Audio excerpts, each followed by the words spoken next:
Hello, everyone, and welcome to First Coast Living. I'm Casey DeSantis. That was fast. Yes, I got change of wardrobe. Skated right across A. Philip Randolph there. I'm Curtis Dvorak, folks. Appreciate you joining us today. It's all kinds of great stuff going on, sports in town. Oh, I know you're super excited. I have not seen this one as excited about anything, really, except for this weekend, this Sunday's game. It's so good. It's our first home playoff game in 18 years, and it's our first time in the playoffs in 10 years. And First Coast News has got the fever. You've seen the spot all over town with our teal eyes and our whole team getting psyched for it. And right there, as you see that wall, that entire wall will be covered with a massive banner, First Coast News, with all teal eyes and a Jaguars. As you're pulling into the game on Sunday, you will see that banner looking right at the stadium. So we sent Jared, our wonderful floor director, among other things, out there to go capture the banner being hung on the side of the building. So this is a live shot. Yeah. But we don't have it yet. One of the problems Wait for it. It's the anticipation. One of the problems is the engineers are waiting for me because I'm the one who goes on the roof the most. So that's right, because you've had training with all of the different equipment. So if anyone's going to fall, it might as well be this guy. He's got experience doing it. Exactly. But yeah, it's going to be fun. We got a lot coming up. Okay, so to be continued. So we can have poor Jared stay out there in the cold temperatures until they hang the thing? Can he come back inside and warm up? He loves it. That guy sweats in a walk-in cooler. He is loving it outside right now. He's in a T-shirt. He's got his fan on back there. Everybody's freezing, but you know, hey, whatever you want, Jared. He's a good guy. All right, so no doubt you probably woke up to some of the colder temperatures that our area has seen in quite some time. Jared went swimming. He probably did. That storm that went through yesterday is now making its way up north. It is being called the bomb cyclone. No doubt if you've turned on cable news, you've seen them just talking about the bomb cyclone. All right. Over the night, it went through the Carolinas. Snow covered the streets. Charleston International Airport, by the way, shut down.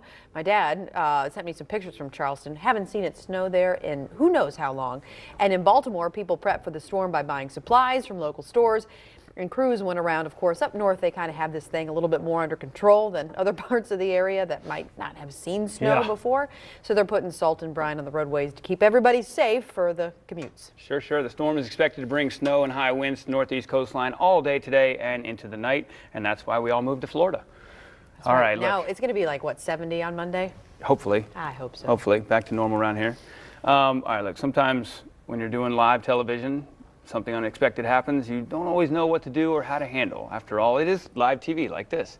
Well, that's what happened to a broadcaster in London, England, when the fire alarm went off during his broadcast and he had to make a decision what to do. Okay, well, as you can probably tell, we have a fire alarm. You could probably tell that before we went into that report, but we still have a fire alarm here and we're not quite sure what to do about it. So I'm really sorry about this, but I'm afraid we have to evacuate the building. These things happen, and unfortunately it's happened tonight and we have very little choice. So I really apologise. We'll get back to you with the rest of the programme if we possibly can. But for now, it's good night. Good. It's and so it goes good to with color bars and then the tones. With the British accent, it sounds so polite. We'll be back if we don't die in a burning fire in the building. In a tweet later on, the broadcaster wrote, quote, "Sorry about the disruption tonight, false alarm. It seems words fail me." Yeah, he's pretty calm and collected, because you never know. Is it one of those false alarms or is it serious? Yeah. You know, and if you treat it like a false alarm and it is serious, you know, you don't want to do that. Fire alarm goes off. Nope. Roll to black. Another great story, also captured on camera. Apparently, he was just looking for some cookies. But the homeowner from which he was taking those cookies wanted nothing to do about it. So that homeowner called police on a squirrel. And when police came to apprehend that squirrel, he wasn't going to go. And this is the security camera from the police officer. That was the body cam on the officer. He got attacked. Right. So he was trying to help get him out the door, and the squirrel said, "The heck with you, I want the cookies." And so these guys, they eventually came back, though, and they did get this cute little squirrel out. They did give him some cookies. They sent him off into the wild. The officer and the squirrel are just fine.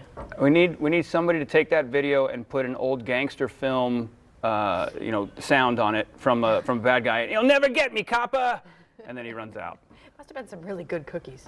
Yeah. All right. Well, we've fortunate enough to have had a winning season with the Jaguars and are heading off to the playoffs this Sunday.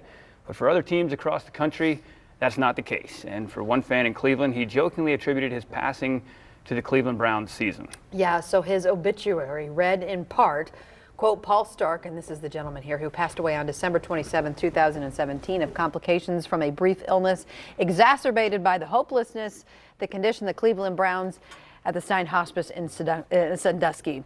Stark's obituary was published in the Sandusky Register on December 28, 3 days before Corey Coleman would miss A crucial catch in the fourth quarter of the team's game against Pittsburgh, and I guess they finished their season 0-16. Last year, you might remember that they finished their season 1-15. So, Curtis, there's always that. But this year, we're going to the playoffs. That's right. We are going to the playoffs. The Browns are not again, and they're the only team that doesn't seem to bounce back. 0-16, but my wife's from Detroit, and she said, we did it first. They were the first team to go 0-16. But joining me right now is the guy who's never gone 0-16 as well. He's been referred to Southern gentleman, a quick wit, and everyone's favorite. No, not him. This is Leon Searcy. Leon Searcy, 1999. How you doing? Jaguars, late 90s. You got here. Really excited to have you in town. I know you're split, loyalties coming up next week. Neutral next week. But you got here in 96, right? With me. And how many years did you play for the Jags total? I played 5 years. 5 years. For the Jags, yeah. So we both have some really bad memories from the January 23rd, 2000 Titans, last home playoff game here in Jacksonville. I don't like to bring them up, but what do you remember from that game? Well, you know what? I remember the game before that.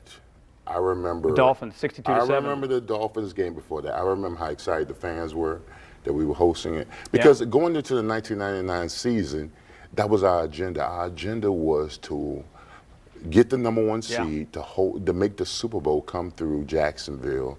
And we pretty much did that for the most part. So when we played the Dolphins, the fans were exuberant about the opportunity that we had to host a playoff game.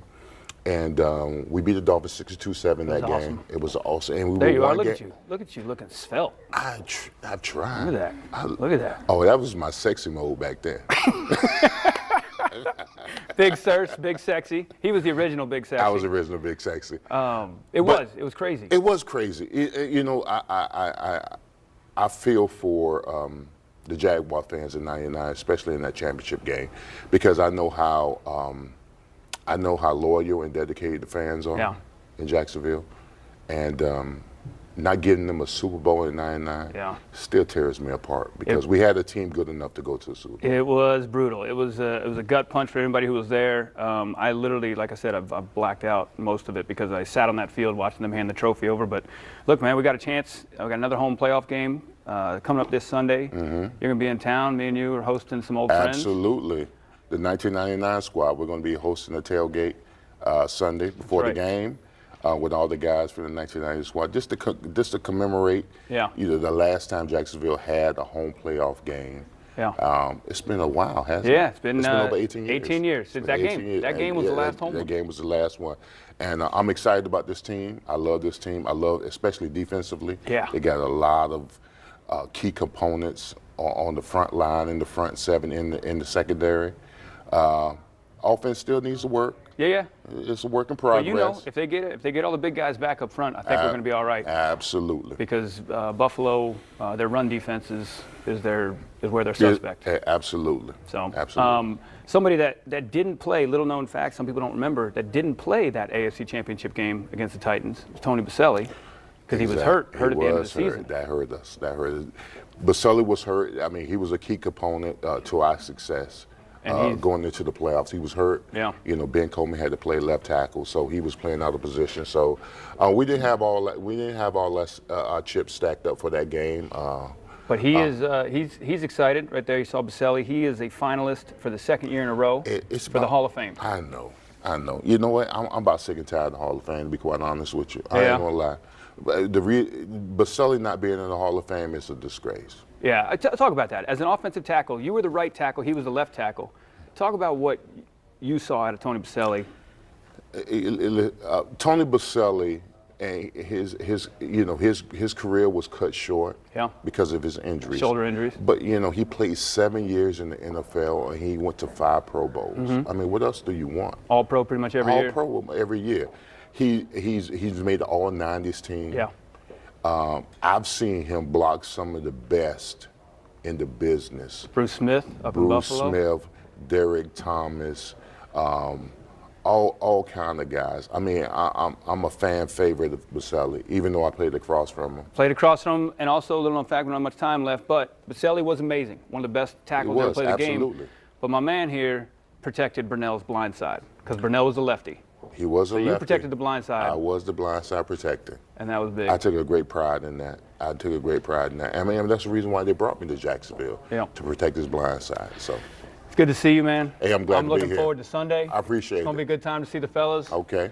And we'll have more coming up. Hey, wait a minute. You ain't tell me about this weather up here. Though. You know I'm from South Florida. I know, he's from the U. He's from Miami. You're from Miami, Yeah. man. It's too cold up Too there. cold up there. Absolutely. We'll be fine on Sunday.